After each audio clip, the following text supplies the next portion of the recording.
Not even a month has passed since I first talked about Antonio Brown and his takeover of the Albany Empire. When things got so out of control, a police report was filed after a fight between players and team officials erupted on a bus, when it was reported that players hadn't been paid in weeks. And if you had high hopes that things would be turning around since then, not only do I have a bridge to sell you, but I regret to inform Empire stockholders that morale is now at an all-time low. After shamefully lying to fans in an attempt to sell more tickets, 5 straight losses, and now the search for a 4th head coach, it's time we check back in on AB and see how the Empire are doing.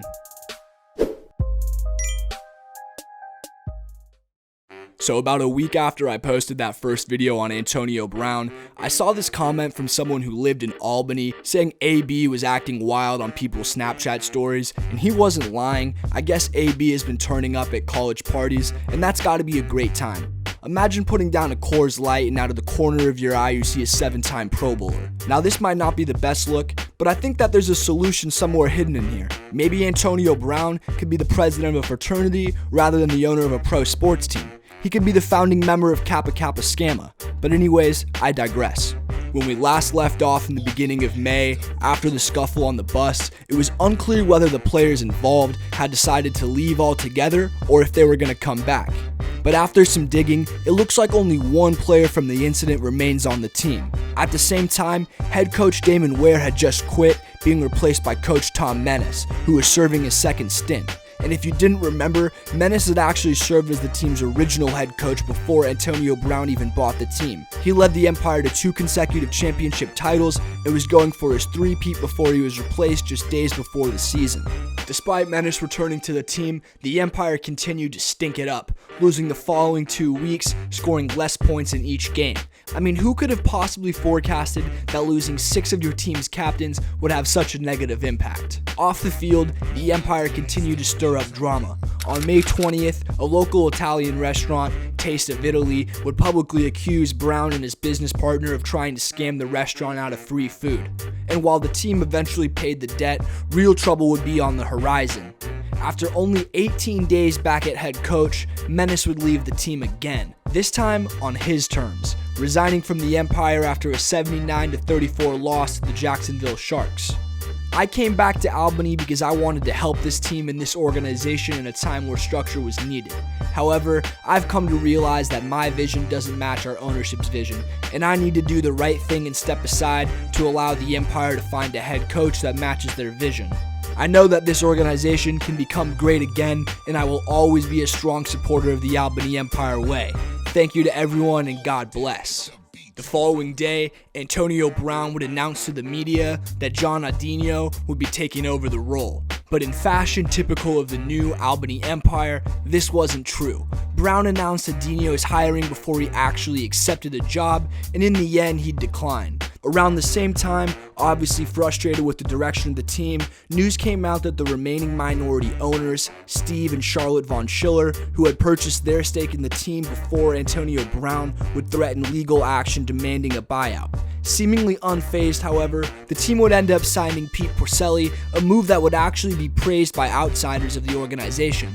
Back in the day, Porcelli played alongside AB's father, touchdown Eddie Brown, when the Empire were still the Firebirds.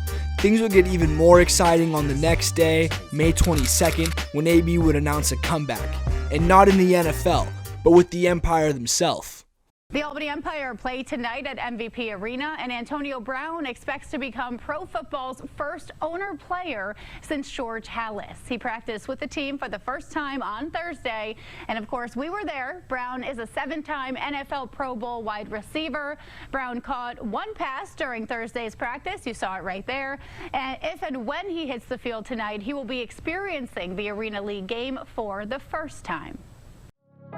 The optimism wouldn't last long. After selling 2,000 tickets more than normal, fans who were expecting to watch AB play would be disappointed with AB being a no-show on the field. But hey, at least they got to see Frank the Tank and Coach Duggs at the coin flip before the game. The team would blame the issue on an incomplete physical that wasn't turned in by the deadline of 4 p.m. However, the commissioner of the league, Chris Siegfried, would later reveal that as the owner of the team, Brown could have actually played if he wanted to. When confronted about the fact that he could have played, Brown said that he wanted to set a good example. And you know what? It's good to know that he takes things seriously. When news would circulate nationally about the flub, Brown would take it to Twitter, doing the next most rational thing, offering Cam Newton $150K to suit up for the team.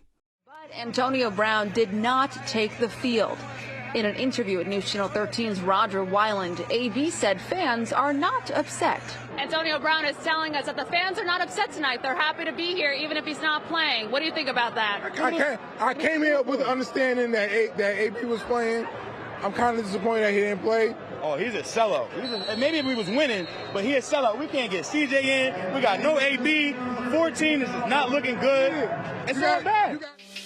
That game would end in a loss, and as a result, Porcelli would get the boot, along with the offensive coordinator, making Porcelli's tenure the shortest out of any coach this season, being fired after only 1 game.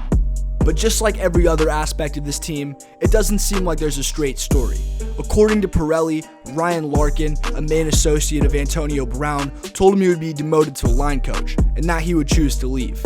That's like being told you're an intern now, Porcelli was quoted as saying. But according to Antonio Brown, he wasn't fired. Brown responded by saying he didn't know where it came from. Ryan Larkin has no power cutting or firing coaches. Ryan has been told to take a step back. Pete has a deal in place that allows him to finish the whole year, Brown texted. Porcelli would respond saying, he's changing coaches and players every single week, and I was trying to build it from the ground up again. I had no say on personnel. I had no say on really anything. It's too bad he's duping the fans and he's insulting the city of Albany, saying he's playing and saying that Cam Newton's coming. It's an embarrassment to Albany. It would take until June 1st for the Empire to announce their new coach, the 4th head coach of the season, Terry Foster, who was previously serving as the defensive coordinator with the Indoor Football League's Iowa Barnstormers.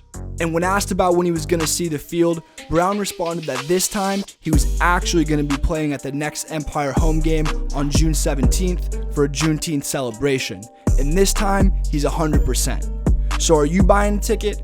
Who knows? Maybe you'll get to have the distinct pleasure of watching Cam Newton and Antonio Brown share an ice hockey rink with AstroTurf on top.